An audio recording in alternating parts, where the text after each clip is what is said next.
Mesdames, Messieurs, bonsoir. Je m'en voudrais de ne pas vous remercier pour votre fidélité à cette émission de Cœur diplomatique. Une fidélité qui, je l'espère, sera renouvelée au cours de cette année 2005 qui commence. Et justement pour cette nouvelle année, c'est par la Chine que nous démarrons.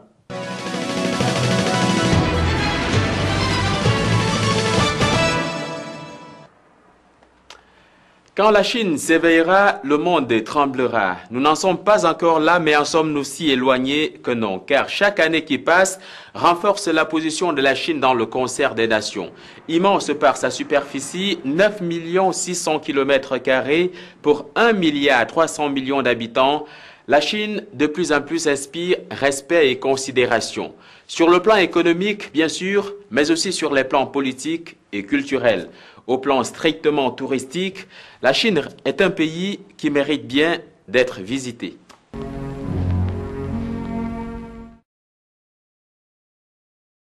Si je vous dis Wang Xifa, n'allez surtout pas chercher la traduction en chinois. Retenez tout simplement que c'est le nom de l'ambassadeur extraordinaire et plénipotentiaire de la République populaire de Chine au Cameroun.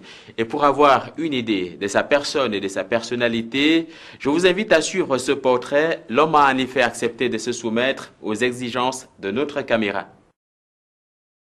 Le 30e anniversaire de la coopération médicale sino-camerounaise se célèbre cette année. C'est en effet en 1975 que la première équipe médicale chinoise a posé ses valises au Cameroun.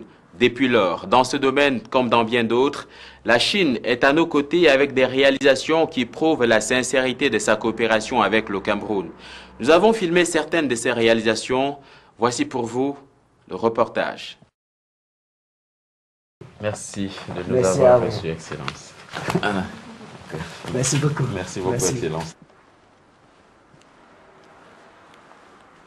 Voilà, nous sommes donc arrivés au terme de cette édition de Cœur diplomatique entièrement consacrée à la Chine. Je voudrais profiter de cette occasion pour remercier tous ceux qui, de près ou de loin, soutiennent cette émission. Vous, téléspectateurs, les annonceurs, le PDG de Canal 2 International Emmanuel Tiatué, toute l'équipe de production soutenue par Dominique Villina et bien sûr la communauté diplomatique qui a fait et continue de nous faire confiance. Pour vous autres, nous vous retrouverons sans doute pour d'autres éditions de Cœur diplomatique. D'ici là, pour les contacts et les renseignements, saisissez-nous par téléphone au plus 237 948 4012 ou par email à l'adresse jcvodo@yahoo.fr.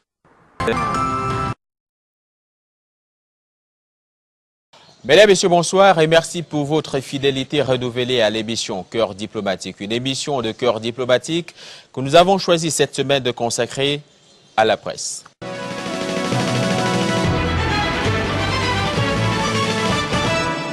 Il y a quelques jours, le Cameroun, de concert avec la communauté internationale, célébrait la 15e journée mondiale de la liberté de la presse sur le thème les médias et la bonne gouvernance. Bien avant cette célébration, qui a donné lieu à de nombreuses manifestations à travers le pays, c'est un colloque sur la presse privée et la responsabilité sociale qui faisait la une de l'actualité médiatique au Cameroun.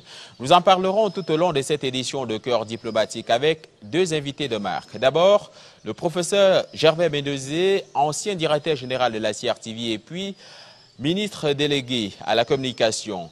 Deuxième personnalité que nous recevrons tout au long de cette édition, c'est M. Hervé Bouge qu'on ne présente plus. Il est président de l'Union internationale de la presse francophone.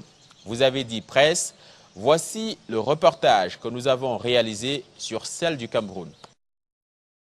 Il fait partie de ceux qui ont conduit le projet de création d'une unité de télévision publique au Cameroun. Le professeur Gervais Méndezé, ancien directeur général de la télévision nationale, on l'a dit, et aujourd'hui ministre délégué à la communication. Il a accepté de répondre aux questions de Cœur diplomatique. Voici l'entretien. Professeur, merci de répondre aux questions de Cœur diplomatique. Aujourd'hui, certains opérateurs du secteur audiovisuel camerounais pensent que la redevance audiovisuelle devrait être repartie entre tous les organes. Qu'en dites-vous? Je crois que là-dessus, la position du ministère est claire. Mesdames et messieurs, bonsoir et merci de nous renouveler votre confiance pour cette autre édition de Cœur diplomatique. Cette semaine, c'est en Italie que nous avons décidé de diriger nos pensées. Cette émission est donc réalisée depuis les appartements privés de son Excellence, Monsieur l'ambassadeur d'Italie au Cameroun. Un peu plus de 301 000 km² de superficie pour 57 millions d'habitants, l'Italie fait aujourd'hui partie des destinations touristiques les plus sollicitées d'Europe après l'Espagne. Sa proximité avec le Vatican et même sa profonde histoire avec la religion font dire à certains que ce pays est un paradis, pas seulement spirituel, mais aussi culturel. Illustration.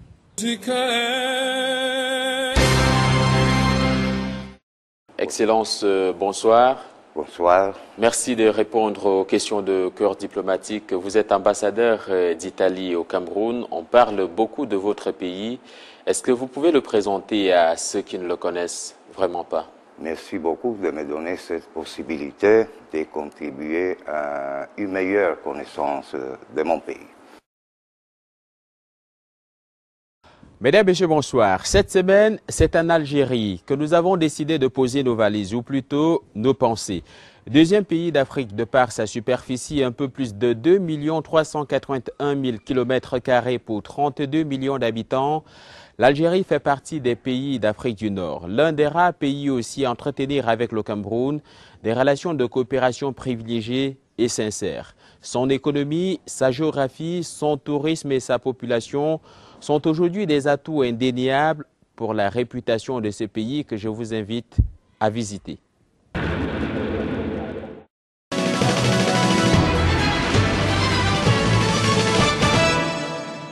Il est arrivé au Cameroun il y a quelques mois seulement et déjà il s'est fait une grande idée de notre pays. L'un des objectifs qu'il s'est assigné, c'est de booster la coopération algéro-camerounaise. Bala Lazour est le nouvel ambassadeur d'Algérie au Cameroun. Voici pour vous son portrait. Quel est le sentiment qui vous anime lorsque vous êtes nommé ambassadeur d'Algérie au Cameroun? Alors, instinctivement, lorsque j'ai appris que je suis désigné ambassadeur au Cameroun, de manière absolument instinctive, je me suis senti ravi et content de continuer à être en Afrique, sur mon continent. Merci, Excellence, d'avoir répondu aux questions de Cœur diplomatique. Merci.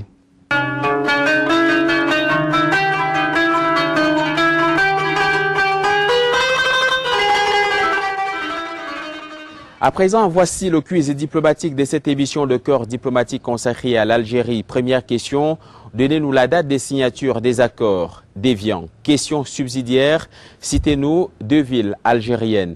Faites-nous parvenir vos réponses par SMS au plus 237 948 42 ou par email à l'adresse jsimvodo@yahoo.fr. Mesdames et messieurs, permettez que je vous dise shalom, car ce soir, Cœur diplomatique vous amène en Israël. Nous en parlerons tout au long des prochaines minutes avec un reportage en Terre Sainte et puis des témoignages sur la coopération entre l'État d'Israël et le Cameroun. Avec comme invité, membres du gouvernement, chefs d'entreprise, anciens stagiaires d'Israël et bien sûr, l'interview exclusive accordée à Cœur diplomatique par son Excellence Béni Omer, ambassadeur d'Israël au Cameroun.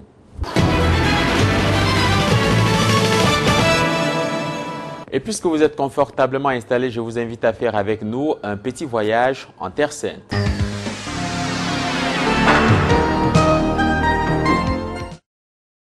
Le patron de la diplomatie israélienne au Cameroun, c'est lui. Simple, strict, mais disponible, il a accepté de lever toutes ces barrières de sécurité pour répondre à nos questions. Mais avant de vous proposer l'intégralité de l'entretien qu'il nous a accordé, nous nous sommes procurés certains éléments de son important CV que nous déroulons pour vous. Que retenez-vous de vos premiers contacts avec les autorités camerounaises? J'ai eu la chance et l'honneur d'être accueilli par le chef de l'État